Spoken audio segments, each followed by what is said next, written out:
Hi viewers, this is Keertana. Welcome to Politicos Vinodam Red Lorry Film Festival.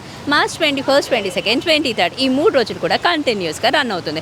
And also old ఫిలిమ్స్తో పాటు different types of languages మనకు ఉన్నాయి కాబట్టి అన్ని language రోజుల్లో కొన్ని సినిమాలను సెలెక్ట్ చేసి 4Kలో చూపించబడుతుంది. దీనికి అతిరథి మహారథులు ఎంతోమంది రాబోతున్నారు. సినీ సెలబ్రిటీస్, కామన్ పీపుల్ అందరూ కూడా ఈ 3 days ఈవెంట్స్ని బాగా ఎంజాయ్ చేస్తున్నారు. సో మనం కూడా లోపలికి వెళ్దాము. ఈ 3 days ఈవెంట్స్లో ఏ మూవీస్ రన్ అవుతున్నాయి, రేపు ఏ మూవీస్ ఇంకా రన్ కాబోతున్నాయి. ఇప్పుడైతే ఈరోజు పుష్పక విమానం, ఆదిత్య 369, హ్యాపీ డేస్ ఈ మూవీ కూడా రన్ అవుతున్నాయని చెప్పి తెలుస్తుంది. అండ్ ఆల్సో విఎన్ ఆదిత్య గారు అండ్ ఆల్సో శేఖర్ కమల రాబోతున్నట్టు తెలుస్తుంది. మరి లోపలికి వెళ్దాం. నిజంగా శేఖర్ కమల గారు, విఎన్ ఆదిత్య గారు వచ్చుంటే వారి మాటలో కూడా వారి ఒపీనియన్ తెలుసుకునే ప్రయత్నం చేద్దాం. Hi viewers, this is Keerthana from Politicos. ప్రస్తుతం మనం ఉన్నాము రెడ్ లారీ ఫిల్మ్ ఫెస్టివల్లో. మనతో పాటు ఉన్నారు విఎన్ ఆదిత్య గారు. అఫ్ కోర్స్ మనకు చాలా సినిమాలను అందించారు. మనసంతా నువ్వు ఇప్పటికీ రిలీజ్ అవ్వాలని చాలా మంది కోరుకుంటూ ఉంటారు. అండ్ ఆల్సో ఈ ఫిలిం ఫెస్టివల్ గురించి కూడా సార్ అభిప్రాయాలు ఏంటో తెలుసుకుందాం. హలో సార్, సో ఈ ఫిలిం ఫెస్టివల్కి రావడం ఎలా? నాకు చాలా హ్యాపీగా ఉందండి. First of all book my show వాళ్ళు ఈ ఫెస్టివల్ని ఇనిషియేట్ చేసి రెడ్ లారీ ఫిల్మ్ ఫెస్టివల్ అని పెట్టడం చాలా మంచి పరిణామం. అది మన హైదరాబాద్లో రేపు త్వరలో ఈ సంవత్సరమే ఇంకొక నెలలో మన ప్రభుత్వం గద్దర్ అవార్డ్స్ ఆల్రెడీ నోటిఫికేషన్ ఇచ్చింది. సో ఆ టైంలో ఇలాంటి ఒక ఫెస్టివల్ ఆ సినిమా తాలూకు ఎయిర్ని కొంచెం బూస్టప్ చేస్తుంది. ఇది ఎప్పుడు చాలా బాగుంటుందండి. మల్టిపుల్ ఫిలిమ్స్ ఒక ప్లేస్లో ఓ పండగలాగా చూడటం అన్నది ఆల్వేస్ ఒక సినిమా లవర్స్కి మంచి పండగ అది. దట్టు అండ్ డిఫరెంట్ లాంగ్వేజెస్లో వచ్చిన మూవీస్ కూడా ఇక్కడ మనకు మళ్ళీ చూపిస్తున్నారు స్క్రీన్లో. నిన్న మాయాబజార్, నిన్న మిస్సమ్మ గారు కానివ్వండి, ఇప్పుడు మాయాబజార్, ఇవన్నీ తెలుగు క్లాసికల్ హిస్టరీ అప్పట్లో. సో ఇప్పటి తరం కూడా చూసి ఎంజాయ్ చేస్తున్నారు, నవ్వుకుంటున్నారు జనాలు అందరూ కూడా. సో అప్పటి మూమెంట్స్ ఏమైనా ఉన్నాయా సార్, మాతో ఎక్స్పీరియన్స్ షేర్ చేసుకోండి. చాలా ఉన్నాయి. ఇప్పుడు మా గురువు గారు, నేను ఇండస్ట్రీకి వచ్చిన మొదటి దర్శకుడు, నేను అసిస్టెంట్ డైరెక్టర్గా జాయిన్ అయిన దర్శకుడు సంగీతం శ్రీనివాసరావు గారు. ఆయన సినిమాలు ఉన్నాయి, పుష్పక విమానం, ఆదిత్య 369. ఆయన ఇండస్ట్రీకి వచ్చి మొదట పనిచేసిన దర్శకుడు కేవీ రెడ్డి గారు, ఆయన సినిమా ఉంది మాయాబజార్. సో ఇలా ఒకసారి ఆ గురు పరంపర అంతా చూసే అవకాశం ఇలాంటి ఫెస్టివల్స్లోనే కలుగుతుంది మనకి. విడివిడిగా చూడటంలో ఉన్న మజా వేరు, బ్యాక్ టు బ్యాక్ చూడటం వల్ల మోర్ నాలెడ్జ్ మనం గెయిన్ చేస్తాము. ఇక్కడ ఓన్లీ ఈ ఫెస్టివల్ బ్యూటీ ఏంటంటే ఓన్లీ తెలుగు సినిమాల్లో క్లాసిక్ మూవీసే కాకుండా హిందీ, ఇంగ్లీషు, డిఫరెంట్ లాంగ్వేజెస్ అన్నింటినీ కలిపి 3 రోజులు మన మధ్యకి తెచ్చారు. అది చాలా మంచి విషయం. ఎందుకంటే ఇవాళ మనం సినిమా గ్లోబల్ అయిపోయింది, మన రిలీజులు కూడా అలాగే ఉన్నాయి. అటువంటిప్పుడు మన ఆడియన్స్ గ్లోబల్ మూవీ ఫెస్టివల్స్ అన్నది ఇప్పుడు ఈ జనరేషన్కి చాలా యాప్ట్ డెసిషన్. అది అందుకు బుక్ మై షో వాళ్ళని అభినందించాలి మనందరం. సార్ ఇప్పుడు రీసెంట్గా చూసుకుంటే ఓటీటీ కానీ వెబ్ సిరీస్ కానీ ఇవన్నీ చాలా ఎక్కువ వస్తున్నాయి. ఒకప్పుడు థియేటర్స్కే వెళ్ళేవాళ్ళం, ఇప్పుడు ఓటీటీస్ వచ్చేసాయి కాబట్టి పెద్దగా థియేటర్స్కి ఎవరు వెళ్ళట్లేదు. ఒక 2 weeks అయితే ఎలాగో ఓటీటీకి వచ్చేస్తుంది, చూసుకోవచ్చు అని ఒక ఫీల్లో ఉన్నారు. సో దీని గురించి ఏం చెప్తారు సార్? డెఫినెట్గా ఎంత అలా చూస్తే మనకి ఈ పుష్ప 2 కానీ, ఆర్ఆర్ఆర్, ఈ కలెక్షన్స్, ఈ నెంబర్స్, జవాన్ కానీ, ఇలా చాలా సినిమాలు అంటే థియేటర్ ఎక్స్పీరియన్స్ తోటి ఏ అదర్ ప్లాట్ఫామ్ మ్యాచ్ చేయలేదు. అది ప్రొడ్యూసర్లకి డబ్బులు వచ్చే ఇంకొక ఎవెన్యూగానే చూస్తాను తప్ప అది థియేటర్ని కిల్ చేస్తుందని నేనైతే ఇప్పటిదాకా అనుకోలేదు. ఎందుకంటే థియేటర్ ఎక్స్పీరియన్సు మన బ్లడ్లో ఉంది. సో మనం అది ఎంజాయ్ చేసినట్టు దేన్ని చేయలేము. సో రీసెంట్గా వచ్చిన మూవీస్లో మీకు బాగా ఇష్టమైన మూవీ ఏది సార్? చాలా ఉన్నాయి. నేను ఇక్కడ ఈ ఫెస్టివల్లో నాకు బాగా నేను చూడాలి అని ఉత్సుకతగా ఉన్నది అనురా ఫిల్మ్ అండి. అది మొన్న ఆస్కార్స్లో అది ఆ మూవీ పెర్ఫార్మెన్స్ అద్భుతంగా ఉండింది. ఐ థింక్ 5 అవార్డులు కొట్టినట్టుంది అది. అలాగా మన అంటే కొన్ని సినిమాలు ఉంటాయి. నాకు ఇదివరకు రూమ్ అని ఒక సినిమాలో ఆస్కార్ బెస్ట్ హీరోయిన్ వచ్చింది. అలాంటి కొన్ని సినిమాలు స్పెసిఫిక్గా వెతికి చూస్తాను అనమాట. ఆ కథల గురించి తెలుసుకుని దానికి వచ్చిన రివ్యూస్ చదివి అలా ఈ ఫెస్టివల్లో నాకు బాగా అట్రాక్ట్ చేసింది అనోరా. సో ఈ ఫెస్టివల్స్ అందుకు పనికి వస్తాయి. మనం కొన్నిసార్లు చూడలేనివి వెంటనే చూపించేస్తాయి. అండ్ థియేటర్కి మనం రావాలన్న మోటివేషన్ని ఇలాంటి ఫెస్టివల్స్ ఇంకా పెంచుతాయి. సార్ పాన్ ఇండియా మూవీస్ మాత్రమే కాకుండా స్మాల్ కంటెంట్ ఉన్న మూవీస్ కూడా ఈ మధ్య కాలంలో ఎక్కువ హైప్ తెచ్చుకుంటుంది. జనాలు కూడా ఆదరిస్తున్నారు. మంచి కంటెంట్ ఉంటే మూవీ కూడా సక్సెస్ఫుల్గా రన్ అవుతుంది. సో తక్కువ బడ్జెట్తో తీసిన నిర్మాతలు కానివ్వండి, చిన్న సినిమాలకు కానివ్వండి, పైకి వెళ్ళలేవు, పాన్ ఇండియా లెవెల్లో వెళ్ళలేవు అన్న మాటలకు మీరు సమాధానంగా ఇచ్చారు. అలా ఏం లేదండి. ఏ సినిమాకి ఆ లాంగ్వేజ్లో బాగున్న సినిమాకి ఒక బ్యాండ్ విడ్త్ ఉంటుందండి కమర్షియల్గా.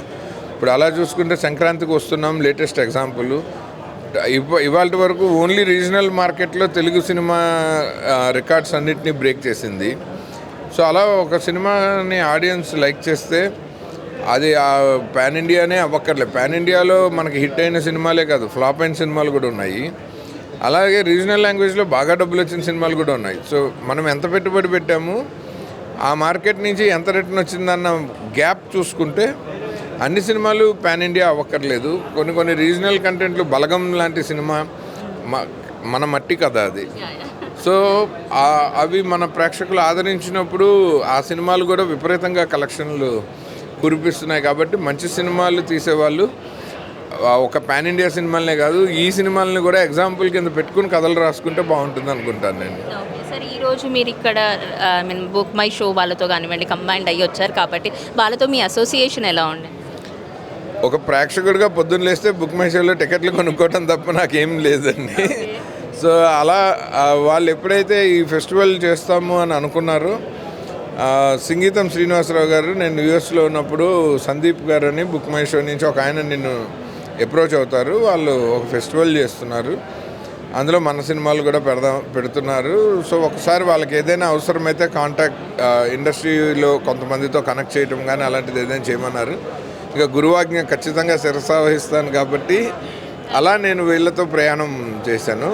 అందులో మనసంతా నువ్వే కూడా పాపం వాళ్ళు చాలా ప్రయత్నించారు, వీలు అవ్వలేదు. టెక్నికల్ రీజన్స్ వల్ల అది 4K కన్వర్షన్ అవ్వలేదు. సో దాంతో స్టిల్ మీరైనా రావాలండి, ఆ సినిమా రాకపోయినా మీరు వచ్చి ఒక సెషన్ తీసుకోవాలి, మాస్టర్ క్లాస్ ఒకటి తీసుకోవాలంటే నేను తప్పకుండా వస్తానని చెప్పాను. నాకు ఎప్పుడు ప్రేక్షకుల్ని కలుసుకోవడం ముందు, అది ఏ ప్లాట్ఫామ్ అయినా కానీ ప్రేక్షకులతో ఇంటరాక్ట్ అవ్వటం అన్నది మనకి ఒక లెర్నింగ్, ఒక ఫిల్మ్ మేకర్గా. అందుకని నేను అలాంటి అవకాశాలు వీలైనంత వరకు పోగొట్టుకోను.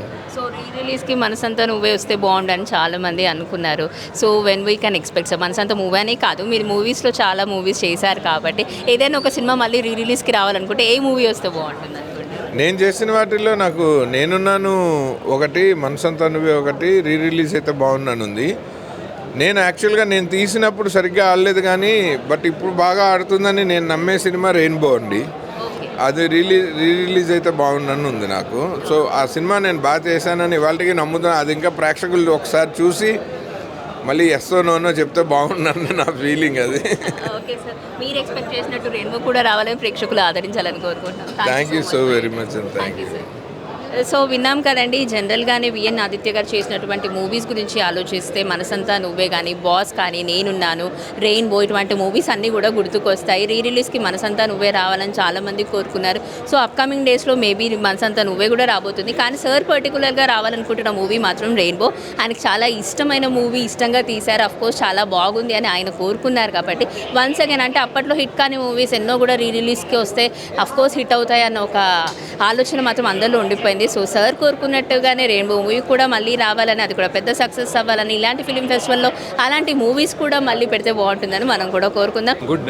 Any film festival is good, and directors or producers get to showcase their films, and then it's అంటే థియేటర్లో రిలీజ్ అయినప్పుడు చూడలేని వాళ్ళు and older films or younger generation like you said, it's a good opportunity. They will know what happened, what is the actually especially Happy Days is a coming of age art time also. Maybe they'll get to know how students were then. Happy days కూడా చాలా మంది వచ్చారు, cult fans ఉన్నారు. ఎలా అనిపిస్తుంది sir మీకు? Good. Happy days I always thought it was fresh every time. నేను తీసినప్పుడే, నేను కాలేజ్ నుంచి బయటకు వచ్చి ఒక 15 years తర్వాత తీసాను అది.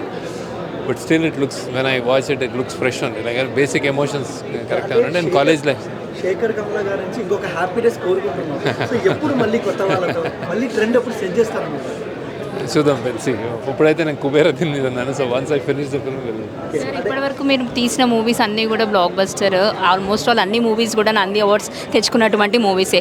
ఓన్లీ హ్యాపీ డేస్ ఇప్పుడు ఫిలిం ఫెస్టివల్లో నడుస్తుంది. సో ఇంకేదైనా మూవీ వేయాలి అనుకుంటే ఏ మూవీ వేస్తే బాగుంటుంది అనుకుంటున్నారు?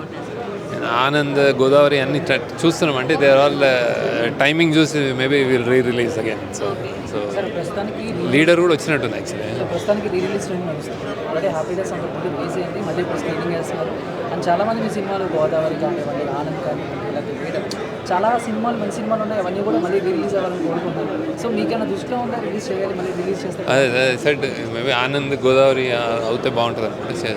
లీడర్ కూడా అయినట్టుంది. సో మేకర్స్కి ఎప్పుడు వాళ్ళ సినిమాలు మళ్ళీ చూస్తూ ఉంటే ఆనందంగా ఉంటుంది. So it's happy moment basically, happy moment. So as a డైరెక్టర్గా సో హ్యాపీనెస్ చూస్తున్నప్పుడు సో మీ మైండ్లో ఏమన్నా గుర్తొచ్చే మూమెంట్స్ కానీ లేకపోతే ఎప్పుడు హ్యాపీనెస్ చూస్తున్నప్పుడు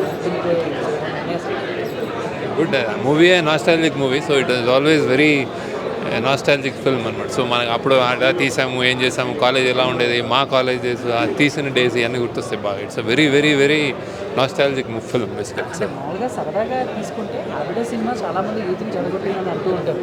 అంటే ఇంజనీరింగ్లో జాయిన్ అవ్వటం, సో అలా చేయటం అని. సో సరదాగా తీసుకుంటే ఎలా ఫీల్ అవుతారు సార్ మీరు? అంటే కొంతమంది ఎప్పుడైనా మీ దగ్గర అలాంటి టాపిక్ వచ్చింది ఎవరైనా?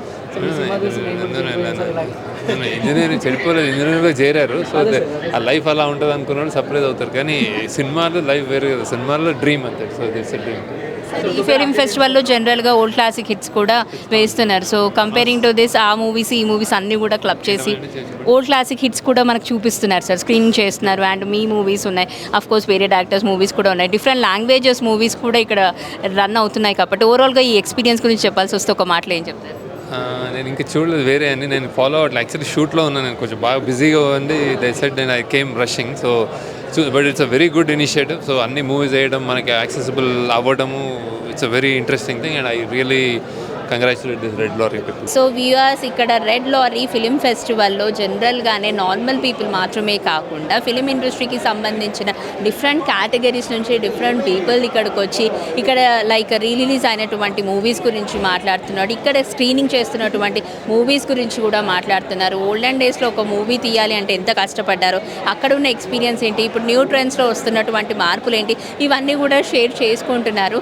అండ్ ఆల్సో మనం విఎన్ ఆదిత్య గారితో కూడా మాట్లాడాము. ఆయన కూడా ఆయన ఎక్స్పీరియన్స్ని షేర్ చేశారు. ఆయన తీసిన సినిమాలలో రెయిన్బో మూవీ మళ్ళీ రిలీజ్ అయితే బాగుంటుందని చెప్పారు. ఆయన గురువు గారి సినిమాలు కూడా ఇక్కడ ఆల్రెడీ స్క్రీనింగ్ చేయబడుతున్నాయి కాబట్టి లైక్ మాయాబజార్ కానివ్వండి, నిన్న మిస్ అమ్మ కానివ్వండి, పుష్పక విమానం, ఈ మూవీస్ అన్నీ కూడా ఒకప్పటి బ్లాక్ బస్టర్ మూవీసే కాబట్టి మళ్ళీ చూడడం ఆనందంగా ఉందని చెప్పి ఆయన చెప్పడం జరిగింది. అలాగే శేఖర్ కమలా గారు కూడా కుబేరా మూవీ గురించి అప్డేట్స్ ఇవ్వమంటే తొందరలోనే ముందుకు వస్తుంది, మీరందరూ కూడా చూసి హ్యాపీగా ఫీల్ అవుతారు అని చెప్పారు. ఆయన మూవీ అయినటువంటి హ్యాపీ డేస్ మళ్ళీ ఇక్కడ స్క్రీనింగ్ అవ్వడం కూడా హ్యాపీనెస్ని ఇచ్చింది అని చెప్పుకోవచ్చు. ఆయన కాలేజ్ డేస్ని కూడా గుర్తు చేసుకున్నట్లుగా మనకు విషయం అయితే చెప్పారు. సో ఓవరాల్గా చూసుకున్నట్లయితే ఈ 21st, 22nd, 23rd కూడా రెడ్ లారీ ఫిలిం ఫెస్టివల్ అన్నది ఇంకా కొనసాగనుంది. కాబట్టి ఇంకెంతమంది లైక్ సెలబ్రిటీస్ రానున్నారు, వాళ్ళ ఒపీనియన్స్ గురించి ఏం చెప్తారో రానున్న కాలంలో లైక్ నెక్స్ట్ డే కూడా మనము చెప్పేద్దాము. ఎవరెవరు రాబోతున్నారో వాళ్ళు ఏం చెప్తారో కూడా రేపటి ఎపిసోడ్లో కూడా మళ్ళీ చూసేద్దాము. So stay tune to Politicos. This is Keerthana reporting from Hyderabad IMAX red lorry film festival with video journalist Jai. Please subscribe to the channel and download the Politicos app from the links in the description.